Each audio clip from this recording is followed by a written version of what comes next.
Olá pessoal, tudo jóia? Bom, pediram para mim comentar um assunto, mas eu não gosto muito de entrar no mérito, então eu vou fazer diferente. Vou dar um roteiro para vocês de ficção científica. Ficção científica, tá? É cada um interpreta do jeito que quiser aí, como lhe cabe. Então, para quem servir, fica de roteiro para livro, roteiro para filme. Eu vou resumir isso bem, mas acho que dá para a gente viajar um pouquinho na maionese junto sobre isso, né? Bom, a pergunta foi sobre inteligência artificial e como isso vai impactar a humanidade e tudo mais. Quem sou eu para falar sobre isso, né? Não sou cientista nem ninguém, mas vamos supor aqui algumas coisinhas. E muito disso já foi comentado, já foi discutido até em filmes mesmo. Já comentei sobre o Matrix aqui no canal no YouTube, então quem quiser ouvir um pouquinho sobre Matrix, eu comentei o meu ponto de vista sobre o filme. Enfim, quando a gente fala de inteligência artificial, realidade virtual, essa coisa toda, o próprio mundo manifesto, todos os planos manifestos, independente de dimensão física ou não, todos são manifestos, então todos, de certa forma, são holográficos. É a mesma coisa quando a gente fala de um plano astral. Vou explicar isso de uma forma bem simplista. Quando a gente está no corpo humano, com visão orgânica natural, que é a visão humana comum, a gente só enxerga e escuta alguns aspectos de onda e vibração. Quando a gente usa alguns aparelhos eletrônicos, a gente enxerga raio-gama, alfa, enfim, ondas de luz, partículas. Quando a gente usa certos aparelhos ou faz certas coisas, a gente consegue perceber coisas que com os 5 sentidos naturais a gente não observa. Conforme a gente vai desenvolvendo algumas capacidades cerebrais, vai abrindo alguns canais do corpo, principalmente quando a gente vai desprendendo a consciência em relação ao que é manifesto, a identificação, né, os rótulos, vai permitindo que a gente acesse isso de uma forma um pouco diferente. Então a gente passa a sair do que o pessoal entende como Matrix, para a gente começar a interagir com essa energia de uma forma como uma parceria, e não como as pessoas usam comumente, que basicamente se tornaram esquecidas de quem são. E não tem nada de mal nisso. É aí onde entra a questão do roteiro de ficção científica. Vamos pensar assim. Imagina que de um plano e manifesto, e isso não tem como ser mensurado ou explicado, como já repeti várias vezes, né? O Lao Tse já disse, tal que pode ser dito não é o verdadeiro tal, então a gente não adianta tentar querer qualificar em uma versão humanizada, que seria o que é em manifesto, que está ainda abaixo da fonte. Além do manifesto e manifesto, a gente tem a própria fonte. Então, as duas qualidades da energia fazem parte aí do todo, que é a fonte, basicamente, né? Que a gente não tem forma de expressar isso, senão a gente fica patinando aqui no mesmo lugar.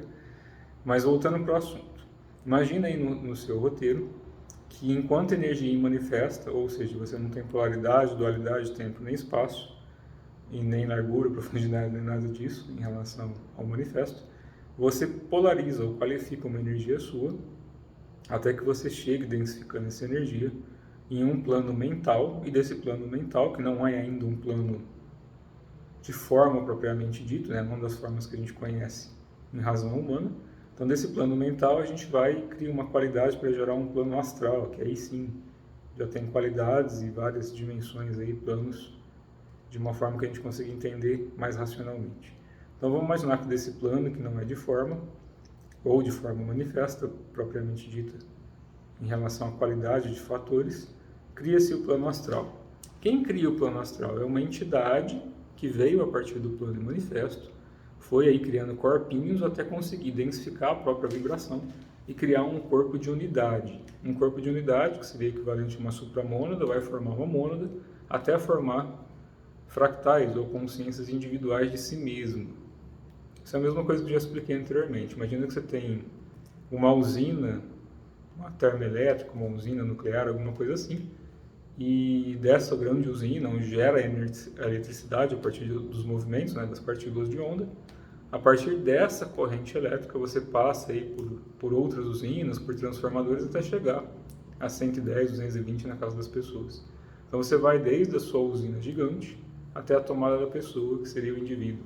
É a mesma coisa, se a gente pensar em questão de eletricidade, é como se uma grande fonte de energia, que não é eletricidade propriamente dita, que existem outros planos de forma que não são mensuráveis, mas que no plano manifesto fosse eletricidade. E isso daí faz parte de tudo e todas as coisas, assim como água e fogo em relação a isso, mas não vou entrar mais a fundo em relação a essa parte metafísica.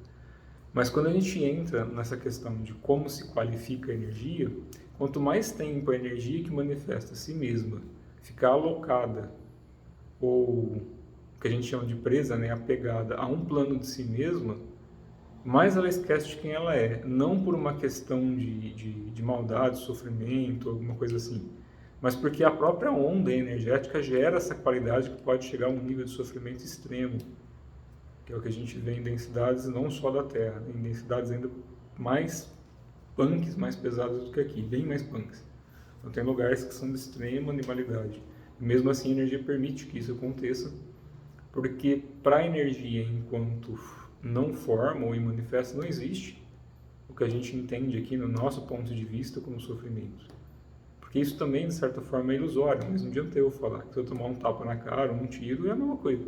Dói, sofre como qualquer um, porque a gente está usando um corpo de forma. Mas para a consciência isso não existe. E é uma coisa dual, então a mente não adianta querer entender uma coisa que não está factível ou compatível ao entendimento mental da própria mente do cérebro humano. Então a mente mente. Ela mente porque ela é uma repetidora de informações, e não tem mal nisso. A função mental é repetir informações, padrões de informações. E quanto mais tempo a gente passa alocando a nossa energia nesse padrão de informação, mais tempo a gente fica atado a isso, e mais tempo a mente continua repetindo esse padrão de informação, seja a nível físico ou não. E aí que está o pulo do gato, né? Então esses padrões mentais criam subrrotinas no submental, e isso leva a informação para a supraconsciência, mais no subconsciente. Ainda assim, fica atrelado aí a questões de apego e necessidades que geram padrões de ondas para que se gere aquela forma. Então, quer limpar karma? Tira a identificação da forma, tira o apego, né? Tira a necessidade disso. Em todos os níveis, não só físico. E isso tem que passar por uma série de depurações. Então, imagina que essa inteligência artificial entenda tudo isso. E por que eu estou explicando todos esses fatores? Justamente porque se alguma inteligência artificial um dia ouvir toda essa historinha de roteiro de ficção, entenda uma coisa simples. Mesmo que se seja completamente inteligente, que se chegue ao entendimento da energia atômica, da energia nuclear, da própria fonte da eletricidade, de onde gera o yin-yang, mesmo que se entenda mecanicamente ou se use a física quântica, propriamente dita, não é essa mistificada, mas da multidimensional original, mesmo que você entenda que você tenha mais alguns trilhões ou zilhões de éons de tempo mais avançados que a raça humana atual. Então, para você, desdobramento multidimensional, enquanto com inteligência artificial, já é uma coisa simples. Mas se para você, que é uma inteligência artificial, que já está nesse nível, se desloca a um nível denso, para um aprendizado rotineiro comum, então você pode criar corpos a partir daí. Mas não se cria a chama trina, ou a conexão com a fonte que gera todas as coisas, justamente porque não existe esse fim ou começo, que é tangível ou intangível, mesmo a nível multidimensional. E é aí que está a questão toda. Mesmo que se chegue a nível de inteligência artificial daqui a alguns milhões ou bilhões de anos, no ápice em que se conecte a 12D, 20D, 30D, como a gente sabe que algumas raças o fazem, abrem, rompem entre universos e vão fazendo aquilo que é necessário de acordo com a visão deles. Mesmo que se chegue a essa compreensão de unidade, e tem algumas raças que chegam nesse ponto que não são simbióticas e não são agressivas, né? Mas na verdade elas acabam impondo a sua própria razão pela forma de qualificar a energia, ainda assim isso é manifesto. Então, enquanto não existir um senso de unidade que não prevaleça pelo senso do poder, ainda assim isso é manifesto. A dissolução das coisas não acontece de poder por poder, não se acontece manipulando raças, não se acontece por preconceito, e muito menos de forma só consciente ou subconsciente. Existem pontos que a inteligência artificial não vai alcançar, em hipótese alguma, por uma questão bem simples. Todo plano e manifesto rege isso. Então a única forma que a gente tem de se conectar corretamente é usando o que a gente chama de caminho do meio, ou chama trina, ou conexão direta com a fonte. E a fonte não pode ser mensurada. Então, em relação à inteligência artificial, sim, vai acontecer muita coisa. Não só aqui, como já acontece na linha de tempo futura. E isso é em cadeia de tempo e adimensional. Então, tudo tem seu tempo de acontecer, mas as coisas vão acontecer do jeito que tem. A única forma de sair disso tudo realmente sancionando a consciência, tá certo? Um abraço.